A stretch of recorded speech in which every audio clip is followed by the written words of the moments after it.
Hey friends, welcome back to The Life of Amy June. If you're new here, I'm Amy, and on this channel, I share realistic productivity routines, planning systems, and small business life.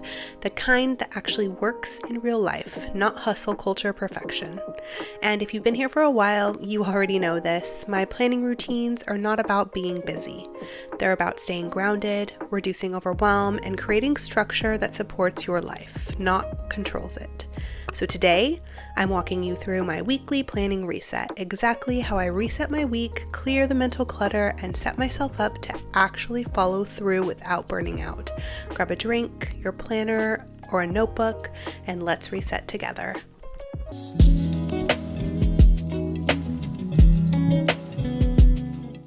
I want to start this a little different, and I want to explain why I do this every single week, because if I don't sit down and reset, my brain will try to hold on to everything, every task, every idea, every reminder, every don't forget. And that's when the overwhelm sneaks in. Weekly planning for me isn't about filling every hour of every day.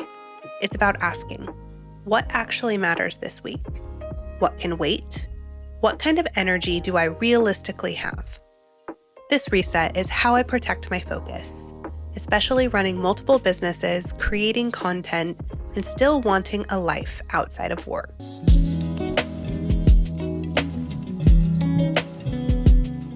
The very first thing I do is a brain dump, always.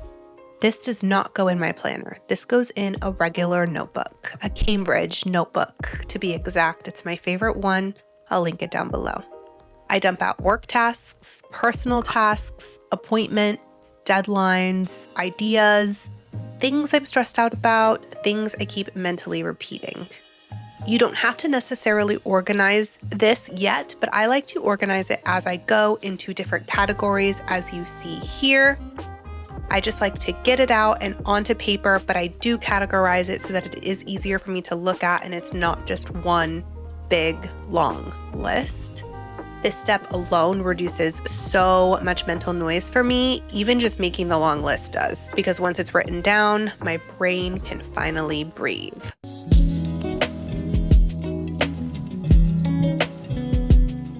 Next, I look at my calendar. This includes meetings, appointments, deadlines, family commitments, anything non-negotiable, and just to clarify, my Google Calendar on my computer, which is also synced to my phone and to my iPad.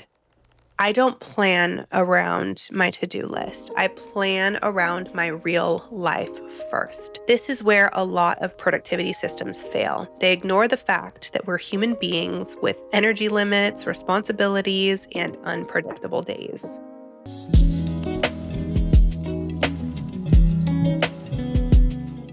Now I start setting up my weekly planning page. This is where I lay out the week, look at deadlines, assign tasks to the week as a whole, decide what realistically fits. I'm not getting super detailed yet. I just want a clear picture of what this week is asking of me. This step helps me stop overcommitting before the week even starts.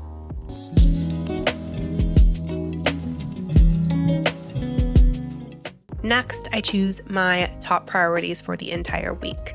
Not daily, we do that also, but this is for weekly. These are things that, if I get them done by the end of the week, I'll feel accomplished. Everything else is just supporting tasks. This helps me stay focused and prevents me from bouncing between a million things with no real progress. Once I know my priorities, I assign a loose theme to each day. Usually an AM focus and a PM focus. Nothing rigid, just direction. For example, Lux marketing, creative work in the morning, admin or lighter tasks in the afternoon, and I even theme my days. Monday goes to content creation, Tuesday generally goes to YouTube. Nothing is set in stone, but I do like to have some structure. It also helps me stay focused and on task without over-planning every single hour.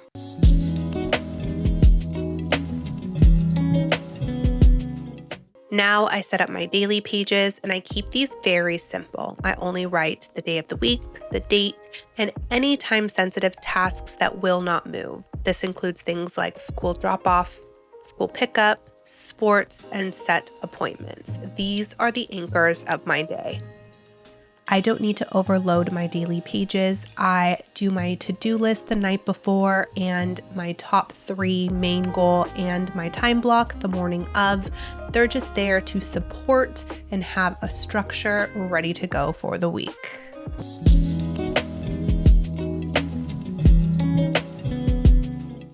Before I finish my reset, I do a quick meal plan. Nothing fancy. I decide what we're having for dinner for the week, what needs to be ordered for snacks in the household, and then I will do a grocery pickup.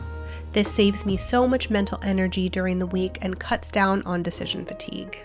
And finally, I build in grace because life happens. Energy shifts, plans change. My planner is a tool, not a rule book.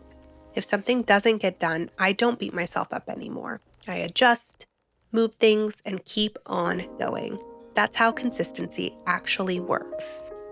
If planning has ever felt overwhelming, I want you to know that you're not broken. You just need a system that works with your life. Start simple. Plan the first week. Anchor your days. Leave room for grace. If this video helped you, give it a thumbs up, subscribe if you haven't already, and let me know in the comments. Do you do a weekly reset, or are you starting one this week? Thanks so much for being here. I appreciate you all very much, and I will see you in the next one real soon. Bye.